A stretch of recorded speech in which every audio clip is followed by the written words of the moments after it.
بسم اللہ الرحمن الرحیم۔ السلام علیکم اسٹوڈینٹس، آج ہم جس ٹاپک کو ڈسکرائب کرنے کے لیے جا رہے ہیں یہ پاک اسٹڈیز کا ایک بہت ہی امپورٹنٹ ٹاپک ہے، دو قومی نظریہ۔ اور یہ پاکستان بننے سے پہلے اس نظریے کی بنیاد رکھی گئی اور جس بنیاد پر آگے سے پاکستان بنا۔ پہلے ہندو اور مسلمان برصغیر پاک و ہند میں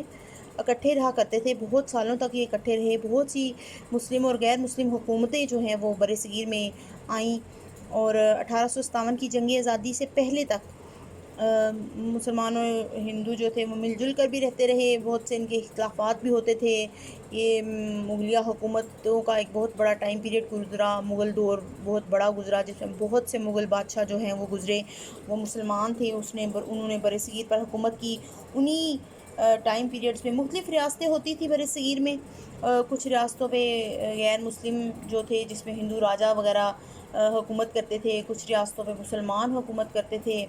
اور اسی طرح یہ رہتے تھے سب۔ پھر 1857 کی جنگ آزادی ہوئی، انگریزوں کے خلاف ہندو اور مسلمان جب لڑے تو وہاں پہ انگریزوں نے فتح حاصل کی، مسلمانوں کو شکست دوچار ہونا پڑا، اور جب مسلمان اور ہندو ہار گئے تو اس کے پیش نظر ہندوؤں نے یہ دیکھا کہ اب ہمیں انگریزوں کے ساتھ چلنا ہے، تو انہوں نے مسلمانوں سے علیحدگی اختیار کرتے ہوئے سارے کا سارا الزام 1857 کی جنگ آزادی کا مسلمانوں کے اوپر دھر دیا، جس کی وجہ سے مسلمان جو ہیں وہ ان کو بہت زیادہ پریشانیوں کا سامنا کرنا پڑا، اور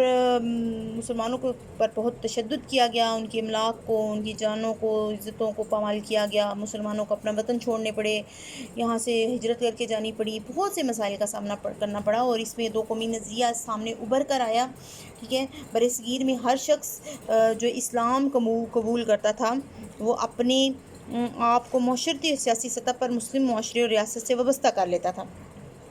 ظاہر ہے ایک مسلم معاشرہ جو ہے اس کی ایک اپنی اقدار ہے، اپنا ایک رہن سہن ہے۔ مسلمانوں کا جو رہن سہن ہے، تہذیب و تمدن ہے، وہ کسی بھی طور طریقے سے دوسرے مذاہب کے ساتھ ملتا نہیں ہے۔ تو مسلمان جو ہیں ان کے اپنے اسلامی اقدار ہیں ایک ہمارے اسلامی معاشرے کی، تو ایسی صورت میں وہ اپنے سابقہ رشتوں کو ترک کر کے اپنے آپ کو ایک نئے سماجی نظام سے جوڑ لیتا تھا۔ اسی بنیاد پر ہر وقت گزرنے کے ساتھ ساتھ مسلمانان برصغیر کا الگ اور منفرد مزاج پیدا ہوا، اور ہر لحاظ سے دوسری اقوام سے مختلف تھا۔ اقوام ہند سے یہ مختلف تھا۔ اسی تشخص کو مانتے ہوئے دو قومی نظریہ اجاگر ہوا۔ دو قومی نظریے سے مراد یہ ہے کہ اس وقت یہ دی گئی کہ ہندوستان میں دو بڑی قومیں آباد ہیں۔ آپ سب لوگ بھی اس بات سے واقف ہوں گے کہ جب دو قومی نظریہ آپ نے یقیناً سنا تو ضرور ہوگا کہ دو قومی نظریہ جو ہے وہ اس بنیاد پر رکھا گیا کہ اس وقت جب دو قومی نظریے کی بنیاد سامنے آئی تو دو قومی نظریے سے مراد یہ تھی کہ برصغیر پاک و ہند میں دو بڑی قومیں آباد ہیں، جن میں ایک مسلمان ہے اور دوسری ہندو ہیں، اور یہ کسی بھی طریقے سے ایک دوسرے سے میچ نہیں کرتے۔ یہ دونوں جو قومیں ہیں یہ مذہبی نظریات ان کے الگ ہیں، ان کا رہن سہن الگ ہے، ان کی انداز، اجتماعی سوچ ایک دوسرے سے بالکل مختلف ہے، اور یہ انہی چیزوں کو مد نظر رکھتے ہوئے دو قومی نظریے کی بنیاد پر مسلمانان ہند نے اپنی آزادی کی لڑائی لڑی، اور اسی نظریے کو ایک تاریخی حقیقت ماننے کے بعد ہندوستان میں دو الگ ریاستیں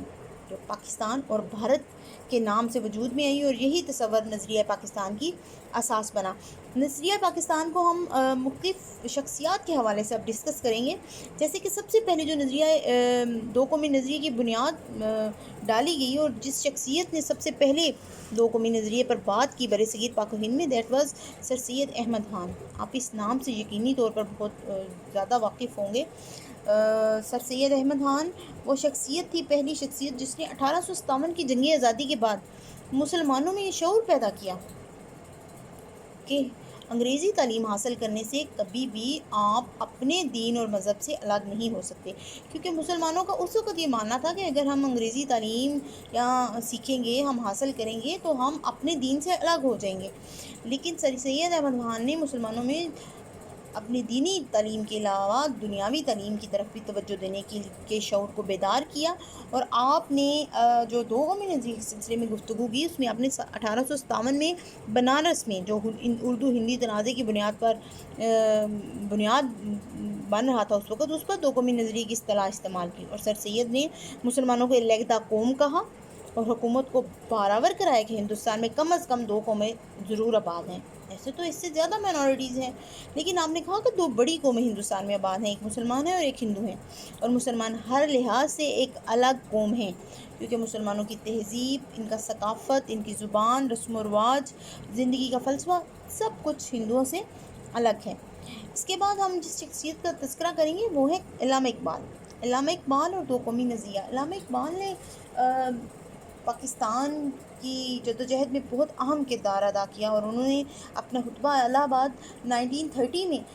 اہم اور واضح پیغام دیا کہ مسلمان اور ہندو 2 اہم اور بڑی قومیں ہیں، یہ کبھی بھی اکٹھے نہیں رہ سکتے، آپ کو اکٹھا یہ نہیں رہ سکتے، آپ کو ان کو الگ الگ وطن دینے پڑیں گے، اور ان کی ریاستیں بنیں گی، اور یہ ریاستیں جہاں جہاں مسلمانوں کی تعداد زیادہ ہے ان ریاستوں کو اکٹھا کر کے ان کا ایک وطن بنے گا۔ اسی پہ ہی ہم دیکھتے ہیں کہ علامہ اقبال نے مسلمانوں کے لیے ایک الگ ریاست کا پیش کرتے ہوئے کہا کہ مسلمان یہ برداشت نہیں کر سکتے کہ ان کے مذہبی، سیاسی اور معاشرتی حقوق کو سلب کر لیا جائے، لہٰذا میری خواہش ہے کہ مسلمانوں کے لیے پنجاب، خیبر پختونخوا، سندھ اور بلوچستان کو ملا کر ایک ریاست بنا دی جائے، جو اب آپ کے سامنے پاکستان کی صورت میں نظر آتی ہے۔ چودھری رحمت علی ایک بہت بڑا نام، پاکستان کا نام تجویز کیا انہوں نے، ان کے نام سے کون نہیں واقف۔ انہوں نے 2 قومی نظریے کی جو بنیاد رکھی اور جس پر انہوں نے بات کی، انہوں نے 1933 میں انگلینڈ میں قیام کے دوران اپنے کچھ دوستوں کے ساتھ مل کر ایک کتابچہ ناؤ اور نیور کے نام سے نکالا، اور اس میں مسلمانوں کی علیحدہ ریاست کا نام پاکستان تجویز کیا۔ آپ کا خیال تھا کہ مسلمانوں کی ایک اپنی تاریخ ہے، تہذیب بھی ہے، اور انہی کی بنیاد پر ان کی قومیت ہندوستانی ہونے کی بجائے پاکستانی ہے۔ وہ یقین رکھتے تھے کہ مسلمان ایک ایسی قوم ہے جو ہندوستان میں دوسرے بسنے والوں سے الگ ہے۔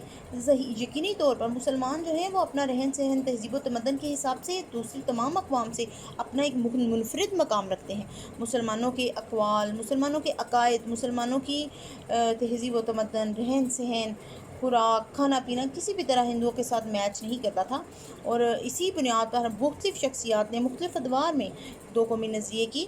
بھرپور حمایت کی، اور اس میں بہت بڑا نام قائد اعظم کا ہے۔ قائد اعظم محمد علی جناح نے 2 قومی نظریے کی بہت حمایت کی۔ وہ ہر لحاظ سے مسلمانوں کو ایک قوم کا درجہ سمجھتے تھے، وہ سمجھتے تھے کہ مسلمان ایک الگ قوم ہے، ان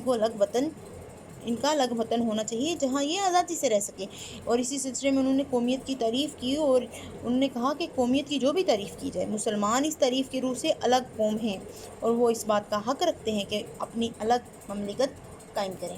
ٹھیک ہے، 2 قومی نظریے سے مراد ہے 2 بڑی قومیں جو برصغیر میں اس وقت رہتی تھیں، اور جن کا آپس میں نہ ان کے رہن سہن ملتا تھا، نہ تہذیب و ثقافت ملتی تھی، اور ان قوموں کے لیے مختلف شخصیات نے کوشش کی، اور اسپیشلی مسلمانوں کے لیے قائد اعظم محمد علی جناح، علامہ اقبال، سر سید احمد خان، چودھری رحمت علی جیسے بڑے بڑے ناموں نے کوشش کی، اور انہوں نے واضح پیغام دیا اس وقت انگریز حکومت کو کہ مسلمان بھی ہندوؤں کی طرح ایک بڑی قوم ہے، یہ مکمل قوم ہے، اور یہ الگ قوم ہے، اس لیے ان کو الگ وطن کی ضرورت ہے۔ 2 قومی نظریہ ایک بہت بڑا موضوع ہے، ایک بڑا امپورٹنٹ ٹاپک ہے، اس کو آپ اچھے سے پڑھیے۔ اس سلسلے میں آپ کو کوئی بھی اور مزید انفارمیشن کی ضرورت ہو، تو سمجھ نہ آئی ہو کوئی چیز، تو مجھ سے ضرور پوچھیے، اور باقی کوسچنس کو بھی پڑھنے کی کوشش کیجیے۔ انشاءاللہ جلدی ہی دوسرے کوسچنس کے ساتھ میں آپ لوگوں کے سامنے حاضر ہوں گی، اور ہم اس پہ بھی ڈسکشن کریں گے۔ کوئی ایسا کوسچن جو آپ کو سمجھ نہ آتا ہو، آپ بھی کامنٹ میں مجھے کامنٹ کر کے بتائیے کہ دوسرے کون سے کوسچنس کی لیکچرز جو ہیں وہ میں آپ کو جلدی لگا کے دوں، کیونکہ اسسمنٹ میں آپ کا فرسٹ چیپٹر آ رہا ہے، اس کے باری یہ ہم بھیج رہے ہیں، لیکن آپ کو جو بھی چیپٹر آپ کو لگتا ہے کہ آپ کو جو بھی کوسچن لگتا ہے کہ پہلے اس کی ویڈیو آنی چاہیے، آپ بھی ضرور مجھے بھیجیے گا۔